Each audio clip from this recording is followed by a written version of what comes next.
महाकुंभ आने वाला है, तो उसकी क्या विशेषता है वो बताइए। उसकी विशेषता यही है कि नागा साधु और अघोरी, इनमें क्या फर्क है? आपने जैसे कहा कि आप तांत्रिक विद्या में ज्यादा रहे हैं, जब भी हम तंत्र की बात करते हैं तो कामाख्या देवी आती है। कामाख्या का तंत्र ऐसा है कि वो सुबह कपाट खुलेंगे तब बलि दी जाएगी, दोपहर को बलि दी जाएगी, और जब कपाट बंद होंगे तब भैंसे की बलि दी जाती है वहाँ पे। माँ मांगती है बलि। तो आपने ऐसा तंत्र देखा है जिसका कोई समाधान नहीं है? देखिए आपको पता चल जाता है कि इन पे तंत्र हुआ है या आत्मा का साया है? बिल्कुल पता चलता है। कैसे पता चलता है?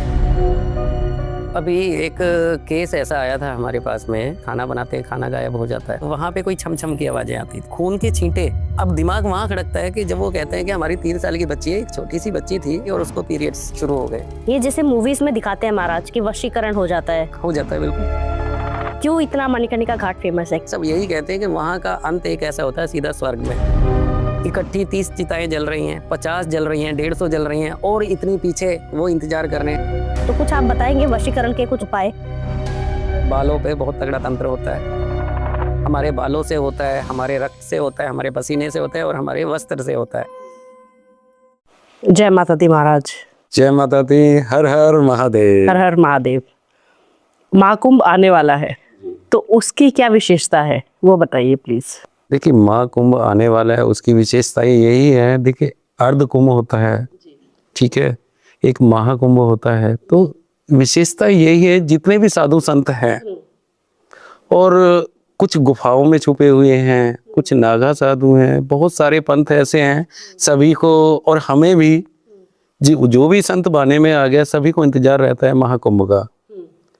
और वो इसलिए कि महाकुंभ में हम जाते हैं, वहाँ पे जैसे कि हम वहाँ गए, जो स्नान करते हैं, और स्नान करने में जो गंगा मैया, जो वहाँ पे संगम है, चलिए यहाँ तो संगम है, महाकुंभ तो हरिद्वार में भी आता है, हर एक जगह आता है, 12 साल में जो आएगा वो महाकुंभ है, ठीक है। तो इस तरह से जो भी हम महाकुंभ में जाते हैं, जितने साधु संत हम जा रहे हैं, तो उसकी विशेषता यही है कि वहाँ से हमें जो भी हमने ध्यान साधनाएं की है या जो भी कुछ है, तो हमें गंगा मैया के पास में जाना होता है। और हाँ, गंगा मैया के पास में जाके और स्नान करके हमें एक आनंद ही अलग आता है। नागा साधु और अघोरी, इनमें क्या फर्क है? देखिए, नागा साधु में और अघोरियों में फर्क केवल इतना है, वो अपनी साधनाएं करते हैं, हम अपनी साधनाएं करते हैं। जो नागा साधु हैं वो क्या है कि वो तो अपने तन पे वस्त्र भी नहीं रखते, तो हम यही कहेंगे कि उनका जो सब कुछ उन्होंने छोड़ दिया और एकदम से वो एक परमात्मा में लीन हो गए, और परमात्मा के ध्यान में ही वो रहते हैं। और एक साधारण साधु संत जो हैं, जैसे कि हम हो गए, हम तो उनके सामने कुछ भी नहीं है। हम अघोरी जरूर हैं, अघोर पंथ में हैं, औगड़ भी बोला जाता है हमें। तो हम जो तांत्रिक क्रियाएं होती हैं उनमें हम ज्यादा विश्वास रखते हैं। अघोर मतलब क्या क्या पालन करना पड़ता है आपको अघोरी बनने? हाँ जी। देखिए, अघोर में पालन बहुत सारे होते हैं। सबसे बड़ा पालन तो ये होता है, सामने अगर माताएं बैठी हैं तो उनको माता की तरह देखना है, बेटी बैठी है बेटी की तरह देखना है। सबसे पहले हमारी दृष्टि ठीक होनी चाहिए, तभी हम अघोर पंथ को सही से निभा सकते हैं। तो जैसे महाकुंभ में कहते हैं कि अगर आप गंगा में स्नान कर लेते हैं महाकुंभ के समय, तो सारे पाप धुल जाते हैं। क्या सच में ऐसा होता है? आपको ऐसा लगता है कि ये संभव है कि कोई किसी का कत्ल करके चला गया वहां पे और वो गंगा जी में नहा ले, उसके पाप धुल जाएंगे? लेकिन तभी तो महाकुंभ में इतनी भीड़ होती है। देखिए, भीड़ होती है वो ठीक है, हाँ जी। लोगों की आस्थाएं जुड़ी हुई हैं जी। अब किसी ने किसी का कत्ल कर दिया, किसी ने किसी की फैमिली को जहर दे दिया, किसी सास ने अपनी बहू को प्रताड़ना दे रही है और वो गंगा में नहाए, तो उसके कर्म तो ऊपर लिखे हुए हैं ना। तो कैसे पाप धुलते हैं गंगा में उस समय स्नान करने? देखिए, सबसे पहले कहते हैं गंगा जी, मानो तो गंगा माँ है, ना मानो तो बहता पानी। गंगा जी में जाएं और अपने इष्ट देव को याद करें, अपने इष्ट देवी को याद करें और परमात्मा को याद करें, और गंगा मैया को ऐसे करके इजाज़त मांगे कि मैया मैं आपके पास आया हूँ, और मेरे जो मैंने पाप किए हैं, जो मुझे पता है वो तो ठीक है, और जो मुझे नहीं पता वो भी मेरे पाप यहीं पे सम्माहित कर लो। जो सही होगा, जो सही कार्य आपने किया है, तो वो तो धुल जाएगा, वो तो पाप धुल जाएंगे। और जो आपको भी पता है, आपके हृदय में भी है मैंने गलत किया है, तो गलत का परिणाम आपको भुगतना पड़ेगा। महाकुंभ 12 साल में ही क्यों आता है?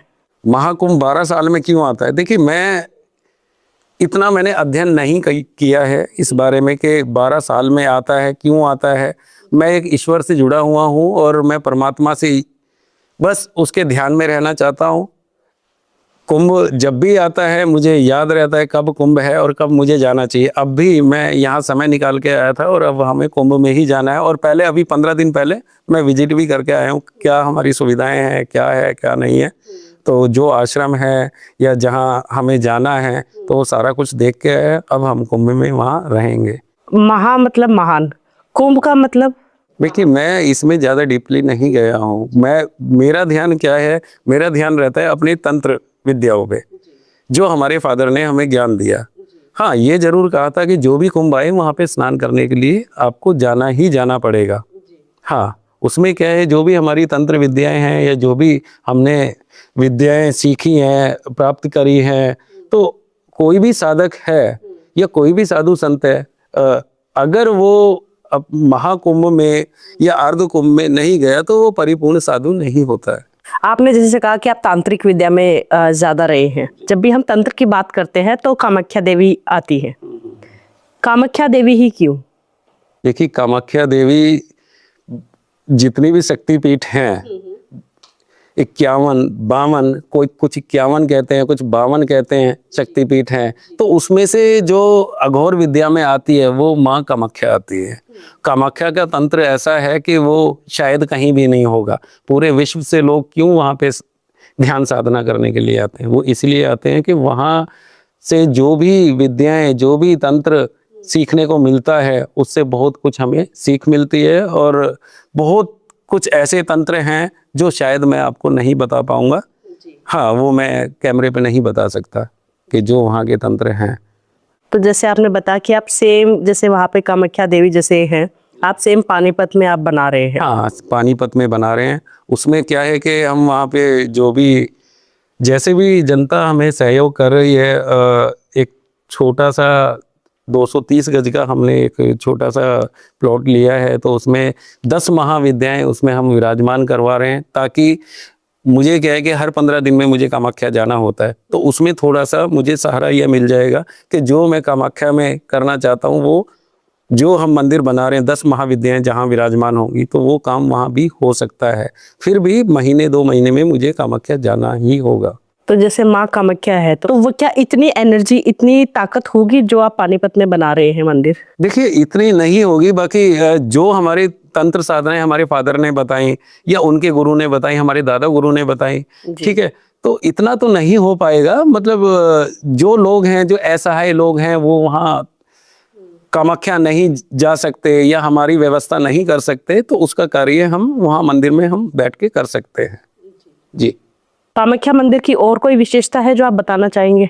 विशेषता कामाख्या मंदिर की यही है, एक साल में एक बार अम्बुवासी का मेला आता है, जून जुलाई में वो होता है। तो वहाँ 3 दिन के लिए कपाट बंद कर दिए जाते हैं।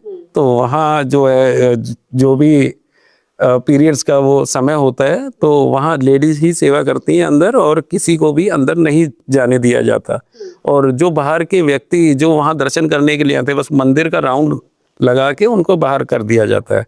मंदिर में किसी को भी इजाज़त नहीं है। तो 3 दिन इसलिए वहाँ के कपाट बंद रहते हैं। जो वहाँ पे जो कपड़ा बिछाया जाता है, जो लोगों को प्रसाद में दिया जाता है, हाँ, ऐसा है वहाँ का। और दूसरा एक खास क्या है वहाँ पे, वहाँ 3 महेश का चलन है। वो क्या होता है, उसमें सुबह कपाट खुलेंगे तब बलि दी जाएगी भैंसे की, दोपहर को बलि दी जाएगी, और जब कपाट बंद होंगे तब भैंसे की बलि दी जाती है वहाँ पे। ये शायद कुछ ही लोगों को पता होगा, जो वहाँ के साधु संत हैं उनको तो अच्छे से पता है। क्यों दी जाती है बलि? बस माता खुश रहे, माता प्रसन्न रहे, बाकी मैं इसके पक्ष में नहीं हूँ। माँ मांगती है बलि? कौन कहता है कि माँ मांगती है बलि? मैं तो वही पूछ रही हूँ कि बलि देते हैं तो क्या माँ मांगती है? मैं उसके पक्ष में नहीं हूँ बिल्कुल भी।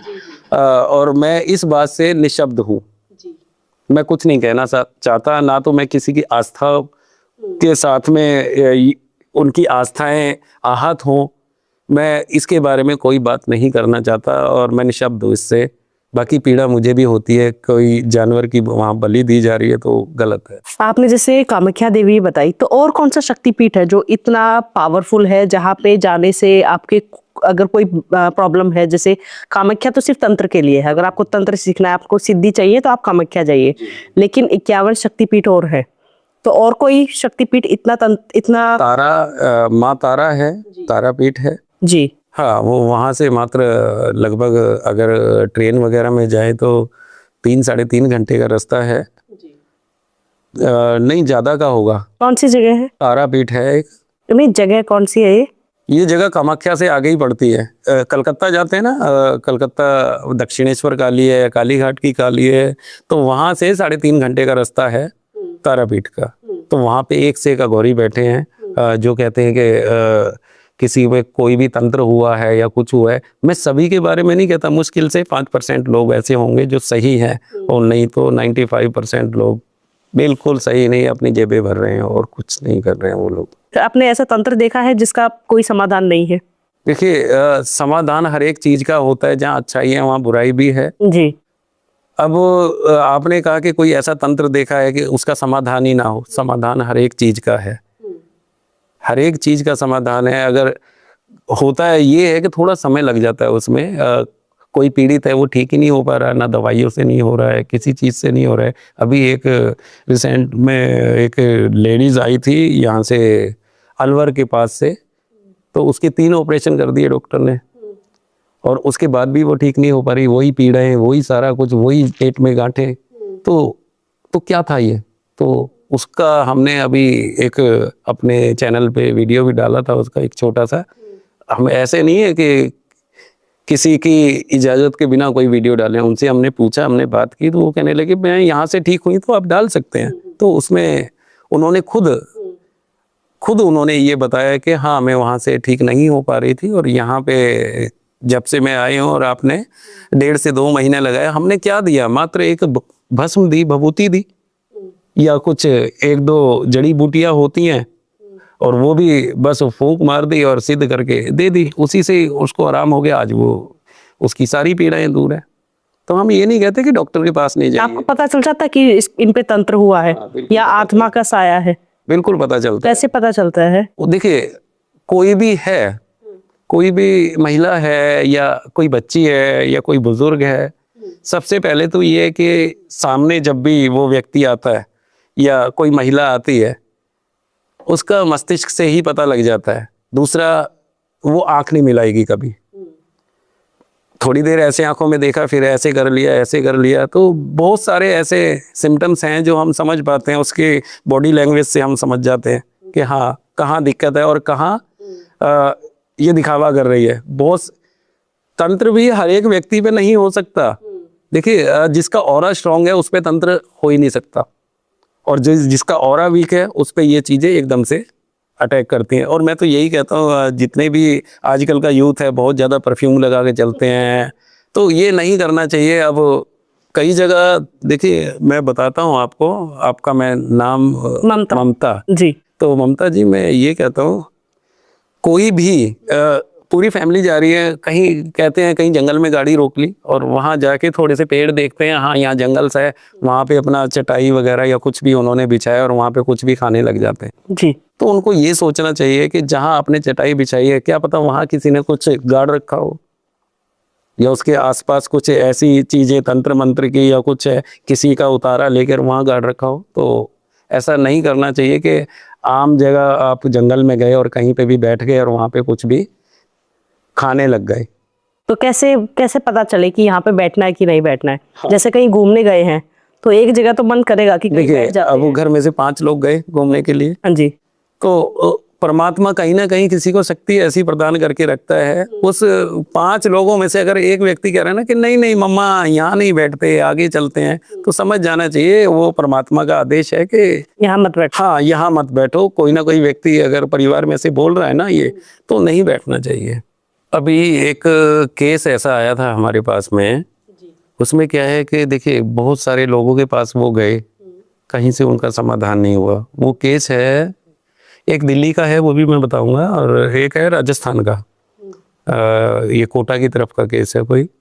तो उसमें क्या था कि पूरा परिवार आता है, यूट्यूब पे देखा, वो बहुत जगह लूटे भी। वो एक तो गांव के सरपंच है जो वो लेडी हैं, और तो वो हमारे पास में आए, उन्होंने बताया ऐसे ऐसे एक्टिविटी होती है, खाना बनाते हैं, खाना गायब हो जाता है।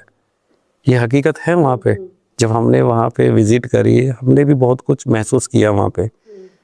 तो उन्होंने कहा, जो हमने पूछा कि खाना गायब हो जाता है, जो भी खाना बनाते हैं, तो वो क्या करते थे, पड़ोस में जाके ऑर्डर दे के आते थे, भाई अपने रिश्तेदारों को भी हमारा खाना बना लो, और काफ़ी समय से ऐसा चल रहा है। और दूसरा क्या था, वह खाना ख़त्म होता था, एक वहाँ पे कोई छम छम की आवाज़ें आती थी। तो वो छम छम की आवाज़ें इस तरह की थी कि केवल और केवल या तो उनकी जो बहू थी, बेटे की बहू, उनको आती थी, या वो सरपंच थी, उनको आती थी। तो हम भी वहाँ गए, फिर बैठ के हमने बात की, तो कहने लगे कि गुरुजी यहाँ पे ऐसा कुछ है कि यहाँ पे छमछम की आवाज़ें आती हैं और खाना ख़त्म हो जाता है। मैंने सोचा कि भाई ऐसा भी तो हो सकता है कि कुत्ता वगैरह ले जाता हो। कहने लगे सारा कैसे ले जाएगा, चावल कैसे ले जाएगा, दाल कैसे ले जाएगा, सब कुछ ख़त्म मिलता है। तो मुझे लग रहा था कहीं ना कहीं इनका भ्रम है। हम वहाँ गए, देखा, फिर और लोगों से भी बात की, घर में और भी लोग थे, उनकी जेठानी थी, उनसे भी बात की, उन्होंने भी यही कहा। फिर दूसरा कहने लगे कि यहाँ पे खून के छींटे, सीढ़ियाँ थी ऊपर जाने के लिए, और नीचे भी रूम्स बन रहे थे और ऊपर भी, तो वहाँ खून के छींटे आते थे वहाँ पे। तो वो भी हमने देखा कि कहाँ पे आते थे। तो पहले कभी हुआ था, मतलब हमारे जाने से 15 दिन पहले हुआ, वो 20 दिन पहले हुआ, तो हमने जाके देखा सारा। फिर मैं कहने लगा कि ऐसा कैसे संभव हो सकता है कि खून के छींटे आ रहे हैं। हो सकता है कोई बिल्ली वहाँ आई हो, उसने चूहा दबोचा हो और वो घायल हो गया हो, उसके खून के छींटे हो। देखिए, हम एकदम से विश्वास नहीं करते किसी भी चीज़ पे। अब हुआ क्या कि वहाँ जो भी उन्होंने बताया, अब दिमाग वहाँ खड़कता है कि जब वो कहते हैं कि हमारी 3 साल की बच्ची है, एक छोटी सी बच्ची थी, उसको 3 साल की पूरी नहीं थी और उसको पीरियड्स शुरू हो गए। ये बड़ा सोचने वाला विषय था। फिर हम वहाँ रात को रुके, फिर हम बात ही कर रहे थे रात को लगभग 10-11 बजे। तो उनके हस्बैंड भी आ गए, उनसे भी हमारी वार्तालाप हुई। तो उन्होंने भी ऐसा ही कुछ बताया कि ऐसा है यहाँ पे। मैंने कहा कि पहले कहीं और भी रहते थे क्या? वो कहने लगे हाँ, एक पुराना घर है हमारा, वो खंडर हालत में था और उस पे उन्होंने ताले जड़ रखे थे ताकि कोई अंदर एंटर ना करे। तो वहाँ पे भी कुछ अकाल मृत्यु हुई थी, उनके परिवार के जो लोग थे, वहाँ पे अकाल मृत्यु वहाँ पे हुई थी। तो मैं कहने लगा कि मैं वहाँ विजिट करना चाहता हूँ। कहने लगे सुबह देख लेना। मैं बोला अभी चलते हैं, अभी तो 10-11 बजे हैं, 12 के बाद में चलते हैं। कहते हैं कि महाराज जी क्या हो गया 12 के बाद में? वो तो सहम गए। अरे भाई मैं साथ में हूँ, चलते हैं ना वहाँ पे, देखते हैं क्या है वहाँ पे। तो उनको जैसे तैसे करके मैंने पक्का किया, वहाँ गए। वहाँ जो भी हमने कुछ देखा या जो हमने समझा, वो हमें पता है कि वहाँ पे क्या एक्टिविटी, एक वाइफ बहुत ज़्यादा अजीब सी आ रही थी वहाँ पे, और कुछ लग रहा था कि कुछ ऐसा है। और वहाँ देखकर आए हमने। फिर रात को जो भी हमने कार्य किया, हमने उनको बताया नहीं, हमने एक रूम ले लिया, उसमें हमने कुछ कार्य किया था और वो कार्य करके, और सुबह मैंने उनको कुछ सामान दिए थे 1-2 कि ये अपने 4 दिशाओं में लगा दो, जो मतलब उनका नया मकान था। और पुराने वाले में एक चीज़ और है, गांव वालों ने भी वहाँ कुछ बच्चे, 1-2 बच्चे खेलते हुए देखे हैं उस खंडर में, जो कि दिन में ही बड़ा भय लगता है उस घर में जाने से। आम व्यक्ति तो जाता ही नहीं है वहाँ पे। और वहाँ के आसपास के जो लोग हैं उन्होंने भी अपने घर खाली कर दिए थे, बस वो खंडर ही पड़ा है वहाँ पे। तो वहाँ पे हमारे पास में फ़ोटो भी पड़ी है उसकी। तो गांव वालों ने फ़ोटो भी दिन की खींच के भेजी है कि वहाँ पे कोई औरत खड़ी है और कोई बच्चा खड़ा है, और जबकि वहाँ जब अंदर जाने का रास्ता ही नहीं है, ऊपर कोई कैसे चढ़ेगा? 2 मंजिल मकान बना हुआ, 3 मंजिल शायद वो। तो ऐसा कुछ वहाँ का था। तो वो हमने अपने जो भी ज्ञान है, जैसा हमारा तंत्र का ज्ञान है, तो उससे हमने वो क्लियर कर दिया था। आज वो फैमिली बिल्कुल स्वस्थ है। तो ऐसा है वहाँ का। ये जैसे मूवीज में दिखाते हैं महाराज कि वशीकरण हो जाता है, हो जाता है बिल्कुल। तो इसका कोई तोड़ है? हाँ कि बिल्कुल तोड़ है। जैसे रिसेंटली अभी एक मूवी आई थी, उसमें दिखाया कि उस लड़की पे वशीकरण हो गया और पूरा ऐसे, उसके बाद वो तोड़ तभी था जहां वो उनके फादर को वहां जाके सब करना पड़ा।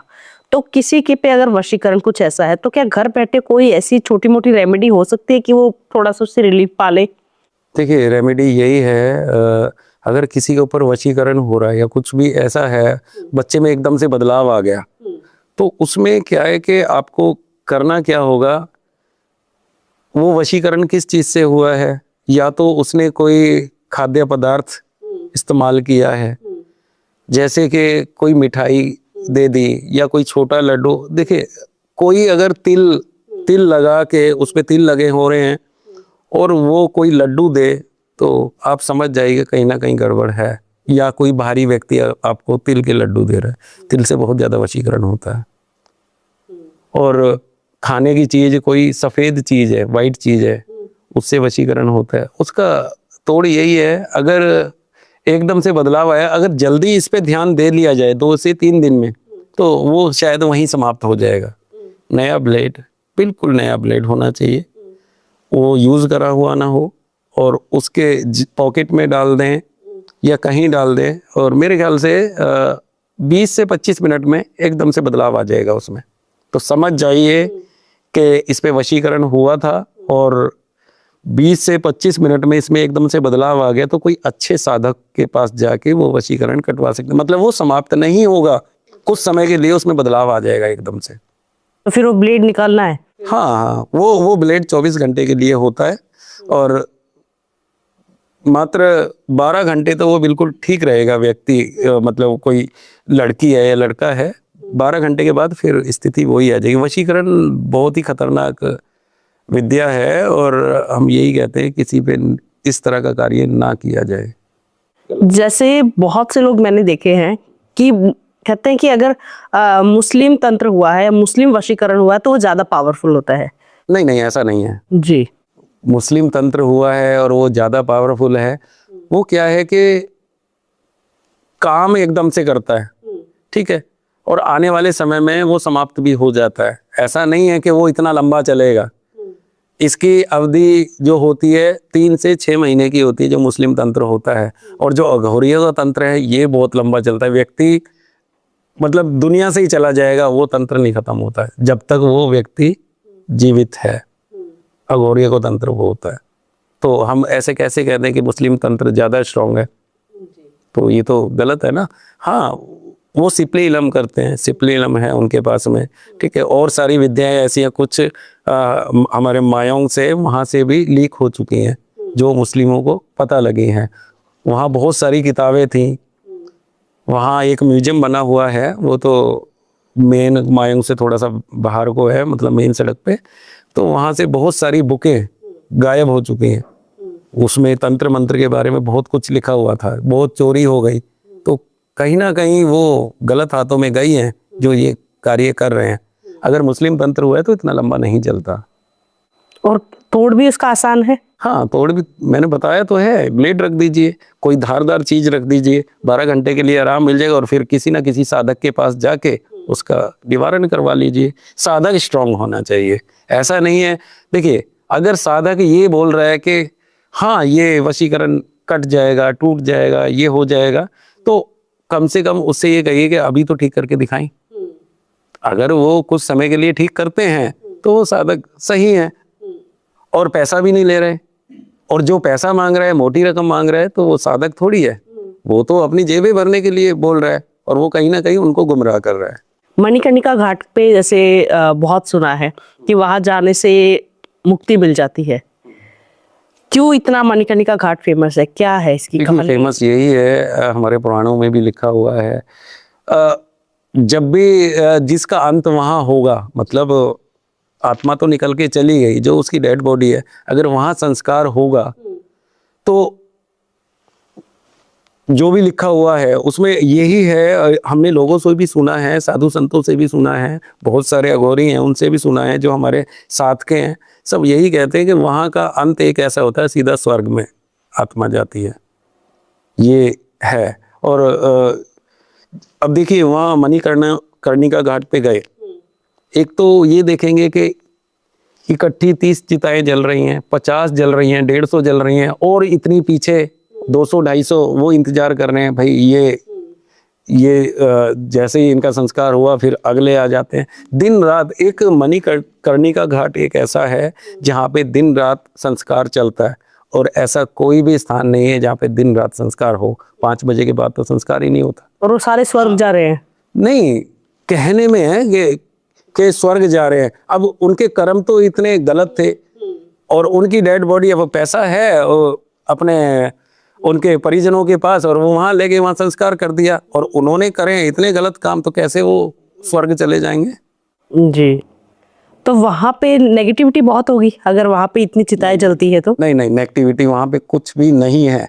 कोई भी व्यक्ति जाए वहां पे महादेव के दर्शन भी करके आए, और दूसरा वहां पे देखे भी कि देखिए, एक तो वहां जाके ना कोई भी व्यक्ति है, वो डाकू है, चोर है, या कोई साधक है, या कोई साधारण व्यक्ति है, वहां पे जाने के बाद वो एकदम शून्य हो जाएगा, एकदम ऐसा हो जाएगा कि कुछ भी नहीं है दुनिया में। क्योंकि वो चिताएं जलता देख रहा है। नहीं, चिताएं जलता नहीं देख रहा, अपने आप ही वाइब्स ऐसी आने लग जाएंगी। ये तो वो सोच ही नहीं सकता कि यहाँ आत्माएं घूम रही हैं। आपने कहा ना कि वहाँ नेगेटिविटी बहुत है, ठीक है, स्वयं शंभु वहाँ पे विराजमान है, और इतना दाह संस्कार लोगों का हो रहा है, अथाह संस्कार इतना हो रहा है कि व्यक्ति देख के ही, ये नहीं है खाली चिताएं देख के, मतलब वहाँ का माहौल एक ऐसा है, वो देख के ही बिल्कुल शून्य हो जाता है, और वो सोचता है कि दुनिया में कुछ नहीं है, हाय पैसा, हाय पैसा, हाय पैसा, कहाँ ले जाओगे पैसा? अंत तो ये है। इसकी शुरुआत कब हुई? मणिकर्णिका घाट की शुरुआत कब हुई? देखिए, मैंने आपको पहले भी बताया कि मैंने इतना अध्ययन नहीं किया है वहाँ का। जी हाँ, अब आपने नहीं बात करी है। हाँ जी, कभी सुना हो आपने? नहीं, मेरा ज्यादा जो है वो तंत्र में ज्यादा मेरा दिमाग लगता है। कहते हैं ना, डॉक्टर तो अनेक प्रकार के होते हैं, कोई हड्डी का है, कोई बुखार का है, कोई हमारे दिल का है, कोई किसका है। तो इसी तरह से साधु संतों में भी एक कैटेगरी है, कोई तंत्र में जा रहा है, कोई बिल्कुल साधारण तपस्या कर रहा है, कोई ऐसा है पूरी जिंदगी निकल गई और वो तप में तो तंत्र कितने प्रकार के होते हैं? तंत्र अनेक प्रकार के होते हैं। ब्लैक मैजिक होता है। ब्लैक मैजिक में क्या है, डॉल बनाते हैं। अब जो डॉल बनाते हैं वो कैसे बनाते हैं? कुछ लोग तो आजकल दिखावा ऐसा चल रहा है, बहुत खतरनाक सी डॉल बना देंगे, उसमें सुइयां लगा के दिखा देंगे, भैया हम इस पे तुम्हारा कार्य करेंगे। तो क्या ये संभव है? वो काम कर देगा, पहले ही उसने सजा रखी है। और हम क्या है, हम जो डॉल बनाते हैं साधारण अपना कपड़ा लिया और डॉल बना दी। अब उसमें वो सामग्री क्या होती है, देखो संपूर्ण सामग्री नहीं बताऊंगा मैं। उससे क्या है, लोग देखेंगे, खुद करने लग जाएंगे, खुद ट्राई करने लग जाएंगे, और कहीं ना कहीं वो अगर उनका कुछ अनर्थ हुआ, वो कहीं ना कहीं दोष मुझे देंगे। हमने यूट्यूब पे देखा, हमने ये देखा, हमने ये कार्य कर लिया और हमें इस तरह से कुछ हुआ। तो संपूर्ण सामग्री नहीं बताऊंगा, एक छोटा मोटा बताता हूँ। डॉल लेते हैं हम, अमावस्या की रात में कच्चे पक्के उड़द, मतलब उड़द ले लिए, एक हांडी में डाल दिए, थोड़ा सा हल्का सा पानी, कच्चे पक्के चिता पे पकाने पड़ते हैं। वो जो अमावस्या की रात को जो चिता जल रही है, रात को 12 के बाद में जाना पड़ता है। अब चिता पे पकाने के लिए अगर कोई साधारण व्यक्ति चला गया, या तो गुरु के सानिध्य में कार्य हो, ये अगर साधारण व्यक्ति गया तो खैर नहीं है उसकी, तो उसके लिए गुरु सानिध्य बहुत जरूरी है। गुरु के सानिध्य में ये कार्य करें, जाएं वहाँ पे और वो चिताएं पकाए, और एक काफ़ी बड़ा थैला ले जाना होता है हमें खील का, और जब वहाँ से लेके चलते हैं तब वो एंटिटी वहाँ की जागृत होती है, और बस वो तो हांडी हाथ में रहती है, और वो बगल में हमारे खील का वो थैला है, और बस लिया और पीछे फेंकते रहे, लिया पीछे फेंकते रहे, हांडी को संभाल के रखना है। अब वो जो उड़द है वो काले कपड़े में बंद करके, बबूल का पेड़ हो, कांटेदार कोई भी वृक्ष है, उस पे जाके टांग दीजिए। अब जब भी कभी ज़रूरत पड़े, वहाँ से 5-7 दाने लिए उसमें फिट कर दीजिए, और जिसकी भी पर्ची लगा दी जो भोजपत्र पे लिखते हैं, और भी सामग्री होती है, मतलब तो इस तरह से जैसे मैंने एक बताई है, इस तरह की अनेक प्रकार की सामग्रियाँ होती हैं जो हम उसमें डालते हैं, तब वो कार्य करते हैं, तब ब्लैक मैजिक चलता है। ये किस पे तंत्र करना सबसे मुश्किल होता है? तंत्र हम किसी पे भी कर सकते हैं। जी। अब कई लोग कहते हैं अरे इतने पॉलिटिशियन हैं, अगर ऐसा तंत्र होता हो तो पॉलिटिशियन पे क्यों नहीं होता? हाँ, फिर तो मोदी जी को कंट्रोल कर सकते हैं। मोदी जी को कंट्रोल कर सकते हैं। देखिए, कोई भी पॉलिटिशियन है, कोई भी बिजनेसमैन है, जी। किसी भी प्रकार का बिजनेसमैन है, कितना अथाह पैसा है उसके पास में, ठीक है। अब वो लोग कहते हैं भाई उन पे क्यों नहीं होता, तो कहीं ना कहीं देखिए वो भी गुरु सानिध्य में रहते हैं। ऐसा नहीं है कि किसी पे नहीं हो सकता, सब पे हो सकता है। वो भले ही सुप्रीम पावर है, यहाँ जैसे इंडिया में तो हमारे मोदी जी हैं और बाहर भी हैं कि भाई उन पे भी तो कर सकते हैं। सभी के गुरु होते हैं और वो गुरु सानिध्य में रहते हैं, तो उनका कोई बाल बांका नहीं कर सकता। जी। हाँ, मतलब गुरु सानिध्य मतलब गुरु सानिध्य ये होते हैं कि भाई हमने अपना गुरु बनाया हुआ है, हमारे गुरु संभालेंगे। अगर किसी ने गुरु नहीं बनाया हुआ है, जैसे अगर मैं उसकी खैर नहीं है, उसकी हो जाएगा। जिसकी खैर नहीं है, वो कोई भी है, कहीं का भी व्यक्ति है, उस पे होगा ही होगा, चाहे वो कितना भी बड़ा भक्त हो। इतना भी बड़ा भक्त हो। नहीं, भक्त की देखिए, ये भक्त की बात नहीं हो रही है, जी, ये जी। साधारण व्यक्ति की बात हो रही है। मतलब अगर वो अच्छा बिजनेसमैन है, अपने आपने सुना होगा बड़े से बड़े बिजनेसमैन भी एकदम जमीन पे आ गए। अभी लगभग 8 से 10 दिन पहले कोई बिजनेसमैन आए थे, मैं उनका नाम नहीं लेना चाहता। वो इंडिया के टॉप में थे, टॉप में बिजनेस था उनका, ना तो मैं उनका बिजनेस का नाम लूंगा, क्यों। अब दोबारा से वो आए मेरे पास में, मैंने कुछ रेमेडी, कुछ उपाय उनको दिए हैं, और अब फिर धीरे धीरे धीरे धीरे, अभी तो 10 दिन हुए हैं, और मैंने उनको कहा कि 3 महीने में आप इतने हो जाएंगे कि आप खुद ये कहेंगे कि हाँ कोई गुरु मिला है। देखिए, कहते हैं ना हर एक चीज का बंधन लग गया उनका, तो कहीं ना कहीं से तो कुछ किया गया था। वो मेरे पास में आए थे, मैंने उनको ये चीजें बताई कि ऐसा ऐसा कुछ हुआ। कहने लगे हाँ ऐसा कुछ हुआ था, बाकी मैंने कभी ध्यान नहीं दिया। अब आके मुझे पता लग रहा है कि मैं ऊपर से और धड़ाम से जमीन पे गिरा हूं, तो कहीं ना कहीं कुछ ना कुछ दिक्कत आई है। 171 देशों में उनका बिजनेस है, और आज बिल्कुल उन्होंने यहाँ तक बताया है मुझे कि मैंने ट्रेन में जाके कुली का काम मांगने की कोशिश करी, कुली का काम भी नहीं मिला मुझे। मैंने किसी भिखारी से पैसे लिए और तब जाके खाना खाया। ऐसी स्थिति उनकी आ गई, और अब 10 दिन के बाद जो उन्होंने अपने ऑफिस का फोटो भेजा है, मेरी भी आत्मा प्रसन्न हो गई कि चलो महादेव ने उनका ये कार्य तो कर दिया। अगर किसी का गुरु है तो उस पे नहीं होगा। कोई भक्त है, अब भक्त कैसे, मतलब किस प्रकार का भक्त, साधारण एक साधारण आदमी में, और भक्त मतलब कैसे पता चलता है? देखिए, भक्त कोई भी बन सकता है। अब कोई हनुमान जी की पूजा कर रहा है तो हनुमान जी के भक्त हो गए वो, तो उनको तो तंत्र नहीं होगा। हाँ नहीं होगा, बिल्कुल नहीं होगा। उसमें क्या है कि निष्ठा भाव से करें। अगर वहाँ कोई गलती हो रही है, आप हनुमान जी की पूजा तो कर रहे हैं, अब यहाँ तो हनुमान जी की पूजा कर ली है और वहाँ जाके आप किसी को धोखा दे रहे हैं, तो वो श्राप कहाँ लगेगा? उसी को लगेगा ना। तो तंत्र क्यों नहीं होगा? उस पर हो सकता है, बिल्कुल होगा। आप पूजा पाठ तो कर रहे हैं और बाहर जाके कर्म आपके ऐसे इतने गलत कार्य हैं, तो क्यों नहीं होगा? परमात्मा देख रहा है ना, हर एक चीज को मेंटेन किया हुआ है। अगर जहाँ बुराई है वहाँ अच्छाई भी है, जहाँ अच्छाई है वहाँ बुराई भी है। तो तंत्र क्या है, अच्छाई की बुराई? देखिए, तंत्र ये है, अगर हम अच्छे के लिए कर रहे हैं तो हमारे सारे लेखे वहाँ लिख रहे हैं। कोई सामने पीड़ित लोग हैं और उनका कहीं से भला नहीं हो रहा, और आपके पास में ऐसे तंत्र का ज्ञान है और आप उसके लिए अच्छा सोच रहे हैं, अच्छा कर रहे हैं, तो हमारे लेखे जोखे सब वहाँ पे लिखे हुए हैं। तो इस तंत्र का, जैसे तंत्र करते हैं तो तंत्र करने वाले पर भी पाप आता है? जैसे पाप और पुण्य दोनों होते हैं। अगर कोई किसी पे तंत्र कर रहा है अपने फायदे के लिए, तो क्या वो भी भोगी बनता है? आज उसने किया है, अगले जन्म पे उस पे होगा। देखिए, क्या होता क्या है ममता जी, इसमें तंत्र, अब हमने तंत्र किया किसी पे, हम अच्छे के लिए कर रहे हैं तो हम भोगी नहीं है, और हमें पता है कि हमने उसके ऊपर हमने कोई तंत्र किया और अपने फायदे के लिए का, वो अब नहीं भोगना पड़ेगा, अगले जन्म में भोगना पड़ेगा।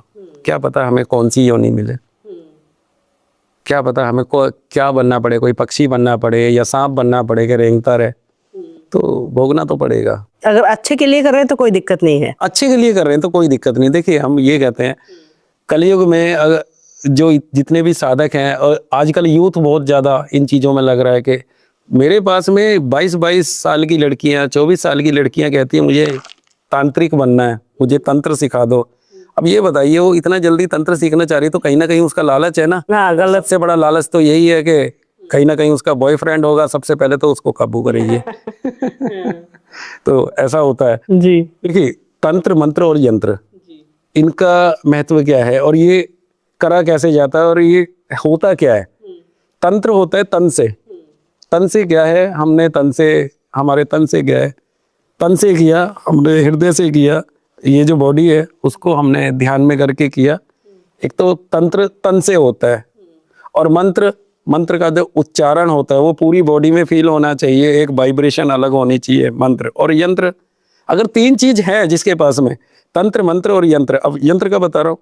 यंत्र क्या है, यहाँ से आपका कोई भी एम्प्लॉय है, आपने कहा कि भाई ये वाला सामान ले और 5 किलोमीटर दूर से लाना है, जा चला जा पैदल और जल्दी आइयो।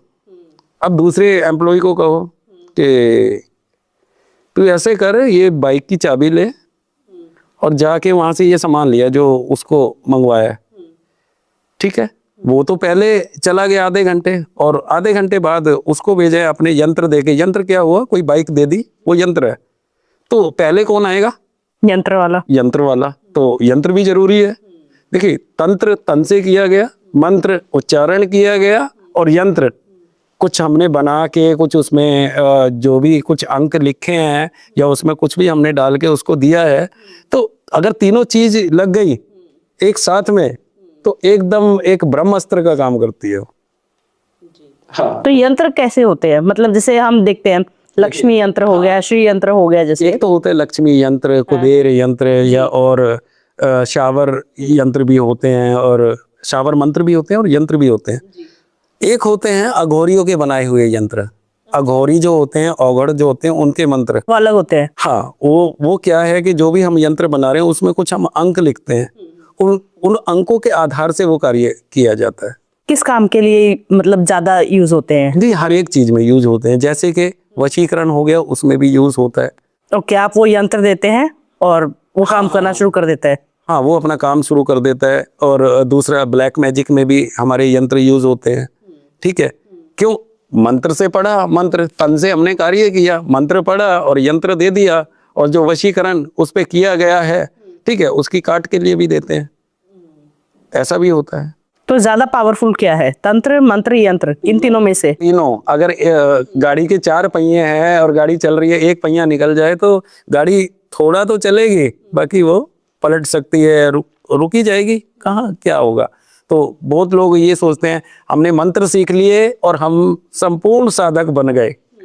तो जरूरी नहीं है कि मंत्र सीख के ही आप संपूर्ण साधक हैं। तंत्र मंत्र और यंत्र तीनों का ज्ञान होना बहुत आवश्यक है। आपने कोई वशीकरण वाला केस कभी देखा है कि बहुत तगड़ा वशीकरण हो रखा है? बिल्कुल बिल्कुल। हमने एक वीडियो डाल रखी है अपने चैनल पे। उसमें क्या था, एक लेडी होती है और वो अचानक से, अच्छा खेलता खाता परिवार है, मियाँ बीवी और 3 बच्चे, बड़े खुश रह रहे हैं, मतलब लो फैमिली थी। और अचानक से वो उन बच्चों को छोड़ के और पति को छोड़ के, पहले दिन तो बदलाव आया, लड़ाई झगड़ा करने लगी कि मैंने तेरे साथ में रहना ही नहीं है, कुछ नहीं है। तो कोई एक ऐसा व्यक्ति कि जो जिंदगी में भी नहीं मिला उसे, और उसके साथ में चली जाती है छोड़ के, 3 बच्चों को छोड़ के चली गई। अब उसकी सास आती है मेरे पास में, कहती है कि गुरुजी ऐसा ऐसा हुआ है, आज तक हमें समझ ही नहीं आया, हमारी बहू सबसे अच्छी बहू ये, और इसने ऐसा करा कि एकदम से किसी के साथ में जाके रह रही है, और हम वहां जाते हैं तो सीधा पुलिस में खड़ा कर दिया हमें।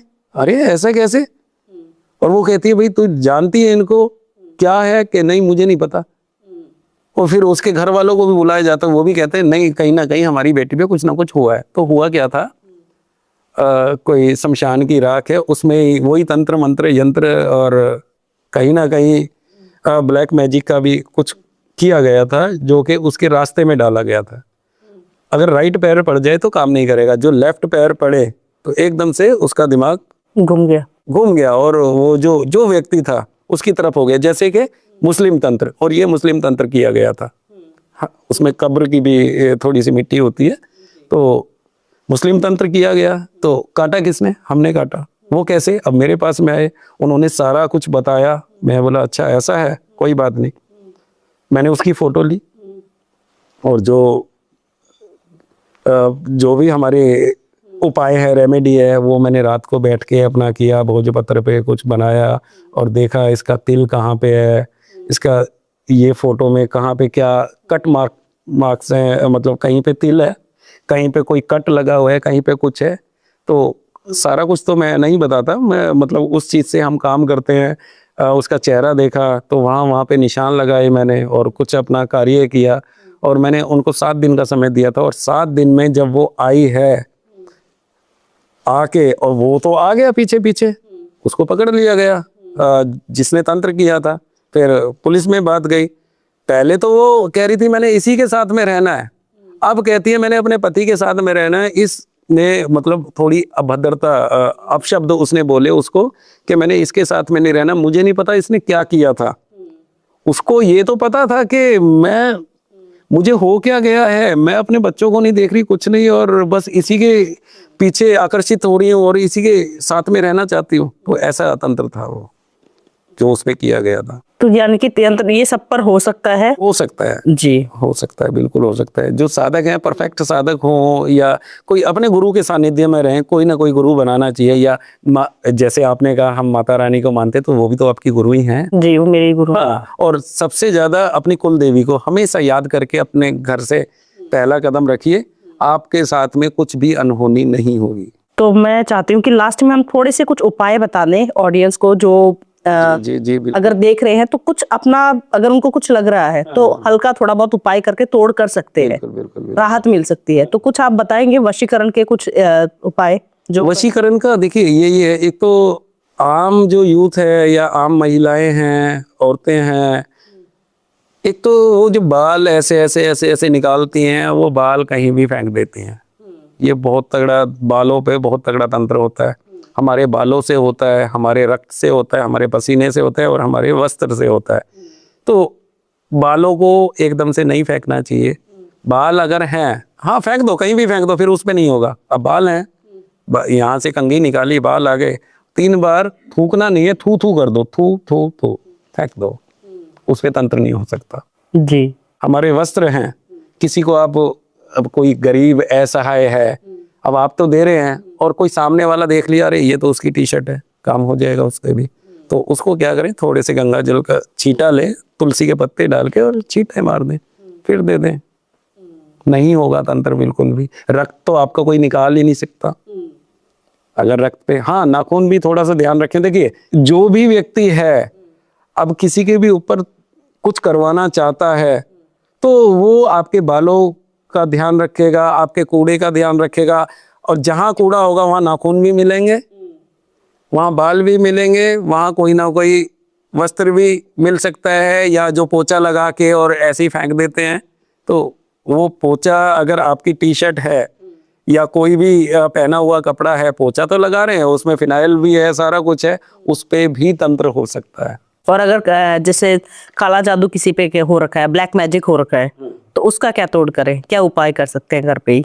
देखिए पहले मैंने ब्लेड का बताया था, एक और बता देता हूँ उसका। अगर किसी पे ब्लैक मैजिक हो रहा है और वो कहीं से भी ठीक नहीं हो रहा जी, तो क्या करें, 5 मुट्ठी चावल ऐसे ले, उसके हाथ से भरवाए, वो भरेगा नहीं बिल्कुल भी, वो सबसे लड़ेगा, वो चावल हाथ में नहीं उठाएगा ऐसे करके। तो उससे क्या करें, ऐसे करके, ऐसे लिया, एक छोटी सी हांडी ले आए, 5 मुट्ठी चावल ऐसे करके डलवा दिए, अपना कुलदेवी का नाम लेके उसमें जोत जलवा दें, कपूर जलवा दें। जिस हांडी में चावल डाले, हाँ उसमें कपूर जलवा दें, और वो ध्यान से देखे उसको। अब ध्यान से देख लिया, देखता रहा जब तक वो कपूर ना बुझे। अब बुझ गई, वो लेके सारा का सारा उसके ऊपर से उतारे। कितनी बार? 64 बार। अब 64 का क्या अंक, ये क्या मतलब है? 11 बार भी तो उतार सकते हैं, 7 बार भी, 64 बार। 64 योगनियाँ होती हैं, तो कहीं ना कहीं कुल देवी योगनियाँ एक प्रोटेक्शन उसकी बन जाएगी, हमेशा के लिए नहीं कटेगा। योगनियाँ जो कोई गुलाम नहीं है किसी की, वो कुछ समय के लिए उसको एकदम से फरकाना शुरू हो जाएगा। तो 64 जो हैं, तो 64 बार घुमाना है। और जैसे किसी पे ब्लैक मैजिक हो रखा है, तो सिम्टम्स क्या होते हैं, क्या लक्षण दिखते हैं उनके? देखिए सिम्टम्स क्या होते हैं। हाँ जी, अब कोई भी बच्चा है या बच्ची है, अब कोई बच्ची है, किसी की बेटी है, सब कुछ ठीक है, जॉब पे जा रही है, मस्त है, और अचानक से आती है, एक तो वो चिड़चिड़ी हो जाएगी बहुत ज़्यादा, किसी की मानेगी नहीं। अगर ये कह दिया कि आज फ़ोन नहीं रख दो साइड में, वो फ़ोन ही चलाएगी, आपको दिखाएगी कि ना कैसे कह दिया मुझे, मतलब हर एक चीज़ में। अब आपको ये कहेंगे कि उसको, गुड़िया को ये कह रहे हैं बेटा खाना तो खा ले, खा लूँगी, एकदम से बदलाव, खा लूँगी, इस तरह के सिम्टम्स होते हैं, चिड़चिड़ापन बहुत ज़्यादा होगा। और या फिर अगर सो जाएगी तो बस अपनी ऐसे सोती रहेगी, अगर किसी ने उठा दिया एकदम से चिड़चिड़ाहट वही आ जाएगी। तो ये सिम्टम्स हैं उसके ब्लैक मैजिक के। और दूसरा, घर की किसी की बात नहीं मानेगी, जो भी उसके संपर्क में कोई लड़का आया है या कोई भी व्यक्ति आया है, वो अगर प्यार से उससे बात करें और उसके बारे में बात करें, जिसके संपर्क में वो आई है, तो बहुत अच्छे से बात करेगी, बहुत अच्छे से बात करेगी। और जहां उसके बारे में थोड़ा सा भी कुछ कह दिया तो वही चिड़चिड़ाहटपन, वही पूरा हंगामा घर में। तो ये सिम्टम्स होते हैं उसके। और आप जैसे बता रहे थे कि आप मंदिर बना रहे हैं जी 10 महाविद्याओं का, तो आप कुछ बताना चाहेंगे ऑडियंस को? देखिए, हम आपकी ऑडियंस को यही कहना चाहते हैं कि 10 महाविद्याओं का मंदिर बन रहा है और हमें फंड की बहुत ज़्यादा आवश्यकता है। तो अगर आप 100 रुपये भी डालें, देखिए इतने लोग, इतने फॉलोवर हैं, पूरे हिंदुस्तान से हमें देख रहे हैं और बाहर से भी हमें लोग देखते हैं, फॉलो करते हैं। तो सबसे हम ये नहीं कह रहे कि हमें इतना चाहिए, बूंद बूंद करके सागर भर जाता है। तो आप थोड़ा थोड़ा भी हमें डोनेट करें तो बहुत जल्दी माँ भद्रकाली का मंदिर वहाँ बन जाएगा और 10 महाविद्याएं विराजमान होगी। और जो असहाय लोग हैं, उन्हीं जो बहुत ज़्यादा पीड़ित हैं, उनके इलाज के लिए हमने वहाँ मंदिर बनाया और फिर हर समय हम वहीं पे उपस्थित रहेंगे। हाँ, और जन कल्याण के लिए अब क्या है कि एक छोटा सा रूम है, भीड़ ऐसी है कि एक के ऊपर एक चढ़ा रहता है, शोर शराबा इतना, और भूखे रहते हैं, छोटे छोटे बच्चे भूखे बैठे हैं। तो हमने वहाँ ये सोचा है एक बार मंदिर बन जाए, वहाँ एक रसोई हो, पूरा दिन खाना चलता रहे और पूरा दिन सबको चाय परोसी जाती है, ताकि कोई बैठा हुआ ये ना सोचे अरे मुझे तो भूख लग रही है बहुत ज़्यादा, ये तो माता रानी का भंडारा वहाँ चलता रहे। तो यही है।